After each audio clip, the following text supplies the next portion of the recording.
Hey guys, I'm Redeem Zoomer, and today we're going to play a little game, or maybe it's a thought experiment. We're going to ask if every US state were affiliated with a particular Christian denomination, which denomination would that be? And this is not a crazy idea, because many of the original 13 colonies were affiliated with specific Christian denominations, and even after they became states after the Revolution, they stayed affiliated with those denominations. And why am I doing this? Well, I believe in reviving traditional Christianity all across America. And I think you can't revive a culture without reviving the religion that culture was founded on. And every part of America has a certain historic brand of Christianity attached to it. But because America's a diverse melting pot, different regions of America have different historic churches that they were sort of built upon. So I think the way to re-Christianize America is not to build new things, is not to plant new churches, but to revitalize and revive the historic churches that each culture was built upon. So we're going to be asking, what is the historic church, the historic Christian denomination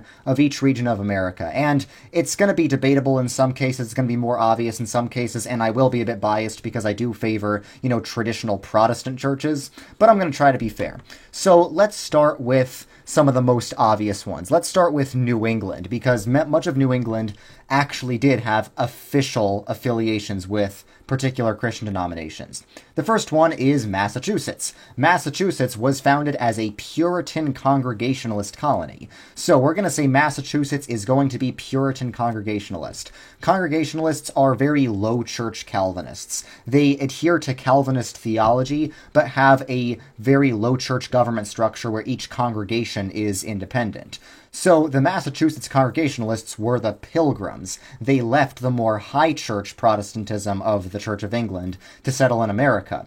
But there were still people who wanted religious freedom from the Massachusetts Puritans. There were still some Puritans who were even more low church than the Massachusetts Puritans, and they were the Connecticut Puritans. The Connecticut Puritans were like Puritan extremists. They believed in something called preparationism, where even if you're like not saved yet, even if you're not born again yet, you can like try to get born again by doing good works, by going to church, by like preparing yourself to be born again. That's why they were called preparationists. So these guys were too extreme for the Massachusetts Puritans. And if the Massachusetts Puritans, the guys who did the Salem witch trials, say you are too extreme, that's really saying something. But no, the Connecticut Puritans weren't just rejected by Massachusetts for being extreme in their legalism, but also because they had a bit less of an emphasis on objective qualifications for ministers than the Massachusetts Puritans.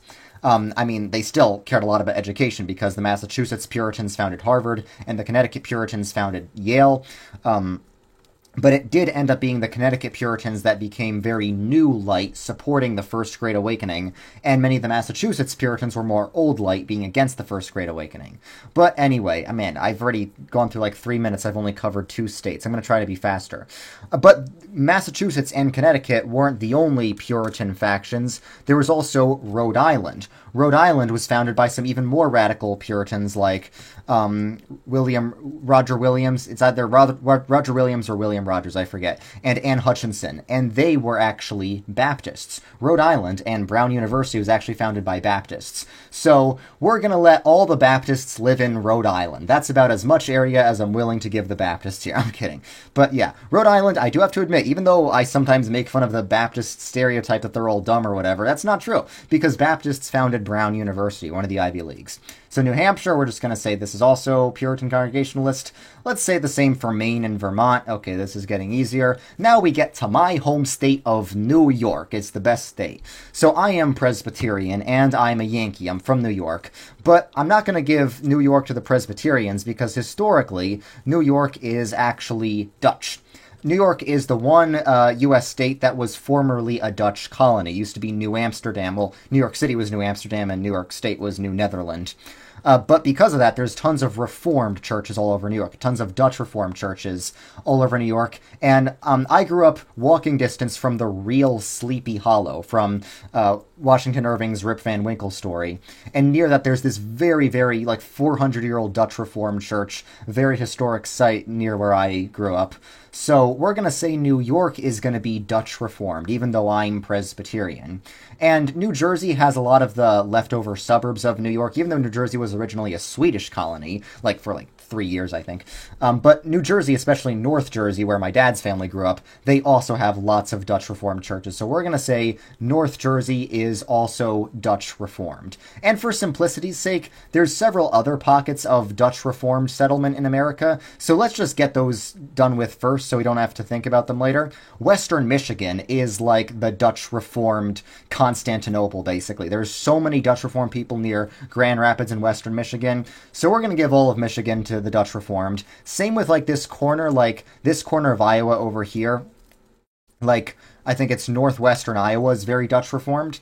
And a lot of South Dakota is also very Dutch Reformed because there's some Dutch and German immigrants. I think South Dakota is also very German Reformed, but because German Reformed aren't a big enough population to have a distinct group on this map, we're going to lump them in with the Dutch Reformed. I think those are all the Dutch Reformed states for now. Okay, so now we get to Pennsylvania, and Pennsylvania is definitely going to be Presbyterian. Pennsylvania is the Presbyterian paradise. There are so many Presbyterians in Pennsylvania, especially Western Pennsylvania. Pennsylvania is great. Basically, every town in Pennsylvania has a beautiful historic Presbyterian church that's also like theologically conservative and gospel teaching. During the First Great Awakening, I already mentioned Old Light and New Light with the Congregationalists. The Presbyterians in Pennsylvania were very Old Light. They were like the Scots-Irish immigrants. Very Old Light. They did not support the First Great Awakening. And lo and behold, Pennsylvania still has tons of conservative Presbyterian churches.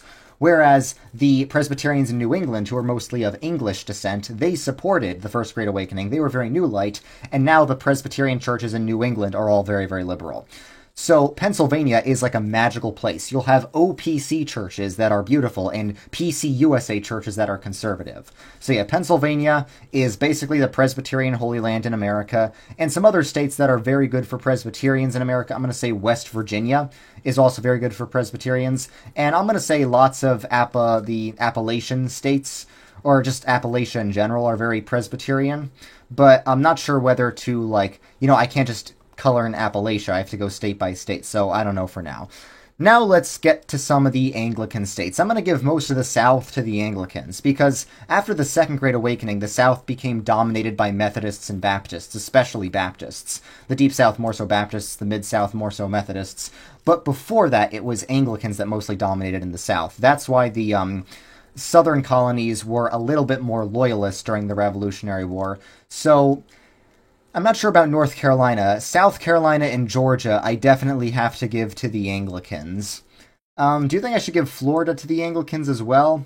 I'm not sure about Florida. I might give Florida to the Catholics because Florida was originally a Spanish colony. What about Alabama and Mississippi? This is tough because, I would give it to the Baptists, but, let me just give the South to Anglicans, because why not? Now, Tennessee and Kentucky, these I don't know about.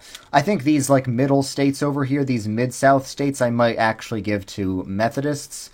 Yeah, all these middle south states, Tennessee, Kentucky, Missouri, Arkansas, and maybe Oklahoma. You see, these states were settled largely during the Second Great Awakening. So I can give them to the Methodists, I guess. You know what? I don't want to be mean to the Baptists. I know I said I'll cram them all into Rhode Island, but I've been feeling pretty pro-Baptist lately, at least more than I used to, because I've learned that there is a lot of actual Baptist history in the colonies that I didn't know about. So I'm going to keep Georgia and South Carolina Anglican, but I'll give these 4 states, including Texas, to the Baptists, because I have to hand it to the Southern Baptist Convention for still remaining conservative. The Southern Baptist Convention is one of the few, mainstream historic denominations, you could technically call it a mainline denomination even, that stayed conservative because they had this conservative resurgence in the 90s. And I do think that is why the South is still so conservative to this day.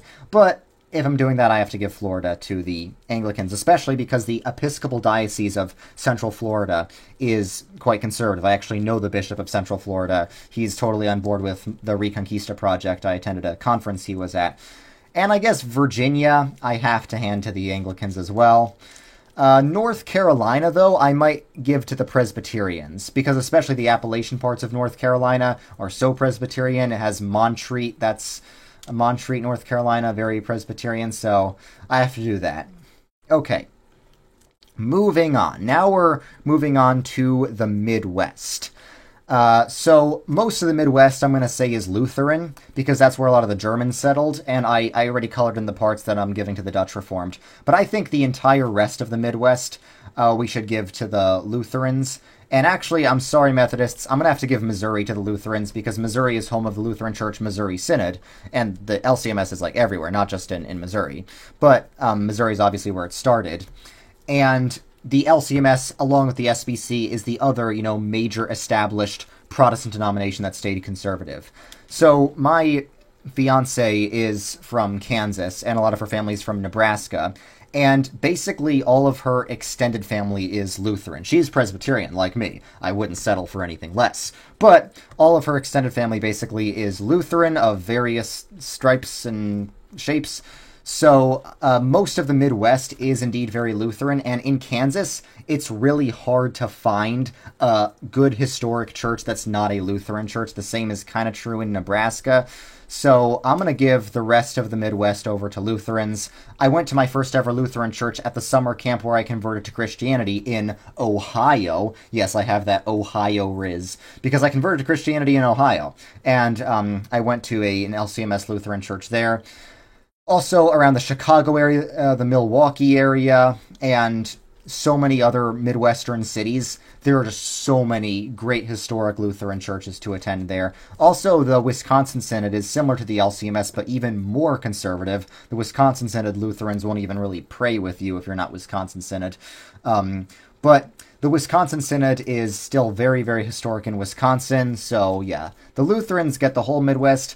I'll even be pretty generous and give them Montana and let's say Wyoming as well, because I know that there aren't many historic churches, period, in these parts, but if there are, they're probably Lutherans. Okay, so now it's going to be a bit more tricky. We're going to get to the, like the southwestern states. I heard What If Alt Hist, that YouTuber, I heard him call this region Mex America, like parts of California, Nevada, Arizona, New Mexico. I think I'm going to give it all to the Roman Catholics, because this part of America used to be Mexico. So the established churches of like the 13 colonies, they're all like traditional Anglo-Protestant. And the sort of states over here like Arkansas, Missouri, Louisiana, Minnesota, they were sort of settled by people during the 1800s. But these Mex America states, these formerly Mexican states, I know Texas counts as one of them, but, Texas is also very Baptist. These formerly Mexican states, they were originally settled by the Roman Catholic Church, because Mexico is a Catholic country and these were formerly Spanish colonies. So we're going to say all these states are Catholic. So California, Arizona, New Mexico, Nevada, Utah, Colorado. I actually don't know about Utah, but there's no way I'm giving Utah to the Mormons, because they're completely heretical. So yeah. Oregon and Washington, that's going to be difficult, because I don't know. I don't think there's much of any established church there. I do know that Washington has a lot of conservative PCUSA churches, a lot of PCUSA churches in the fellowship community. Bruce Gore, the best Presbyterian YouTuber, he's PCUSA. He teaches at First Presbyterian Church, Spokane, Washington. I might give Washington to the Presbyterians. Even though they aren't exactly the historic people there, but there aren't many historic Christians in these parts.